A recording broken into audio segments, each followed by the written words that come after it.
And the topic of today's discussion, I think, is really at the heart of what we need to think about. So how can we create a sustainable blue economy? And I think it's clear to all of us that if we have an overfished, eutrophied, polluted, acidic ocean, we will not be able to have a sustainable blue economy. And we have a choice right now. So continuing with business as usual will not lead us to sustainable blue economy, but we need to think anew. And I think this is an enormously important opportunity for China to become a leader when it comes to sustainable blue economy.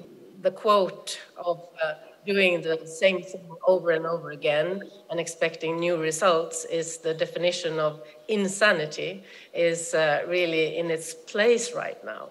We do have to do things right, and we need to do them right from the beginning. And I think the most important thing to do is to have sustainability at the core, at the very heart of everything that is being planned. And it cannot be an afterthought. So you have to repair things afterwards. When it comes to carbon neutrality, I heard you discussing on carbon emissions, but also on blue carbon.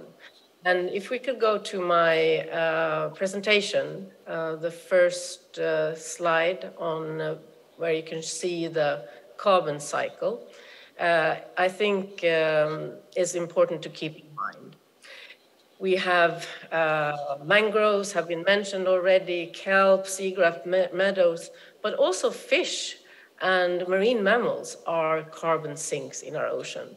And the scientists don't really know to what extent we have removed carbon sinks from the ocean by coastal exploitation, by overfishing in the last 150 years. If you only look at fish stocks, we removed 2/3 of the biomass from the ocean. There's no real estimates yet on how much that has meant in terms of reducing the potential of the ocean as a carbon sink. The same study is also showing that if we think in multiple goals at the same time when planning for any activity in the ocean, we can also achieve multiple benefits. And what this study shows is, for instance, if we protect, highly protect marine areas with marine protected areas inside EEZs, one example would be 43% of the EEZ would be protected from bottom trawling and from fishing and all activities. That would provide multiple benefits.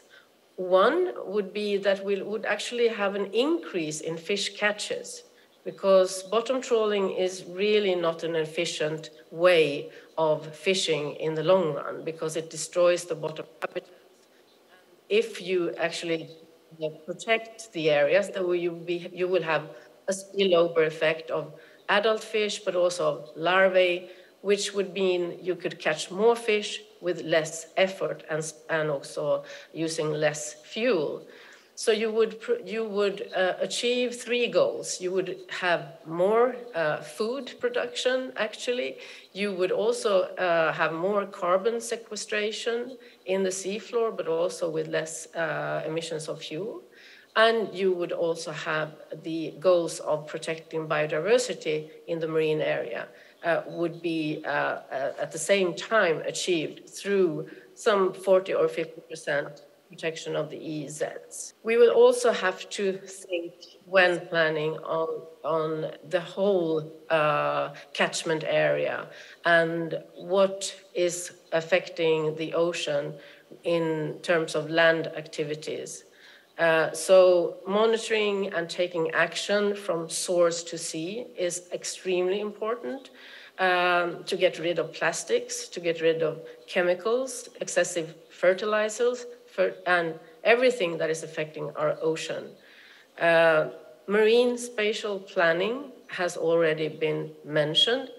And that is absolutely necessary, but I'd like to emphasize that you need to put the ecosystem in the center and not forgetting about the importance of the natural ecosystems in reinforcing a resilient ecosystem that now must be, is very vulnerable to climate change, to warming, to acidification, deoxygenation, all of these things.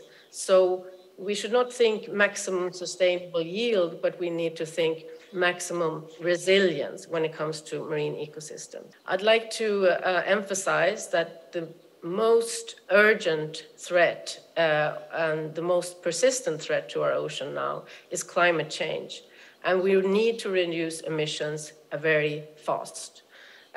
This is a picture from a meeting with representatives of the biggest emitting sectors in Sweden.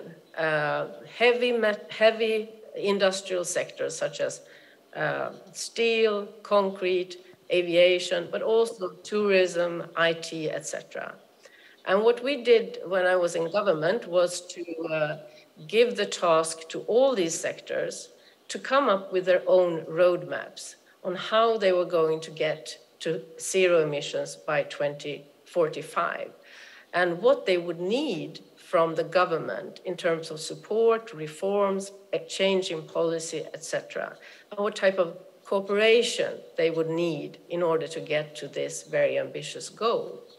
And you see all these people chairing here, and they are actually chairing because they have produced these roadmaps, and they actually feel that it's possible to do it through cooperation and through support from the government. Sweden, together with India, has launched a similar platform for the whole world, where we have a lot of countries, a lot of companies that can support each other in the industry transition. And I would like to say that China and Chinese companies are very welcome. Just to conclude, I'd like to just again say that this is an opportunity to think anew, to not have sustainability as an afterthought, but at the center, think of co-benefits of marine protected areas, source to sea planning, ecosystem approach.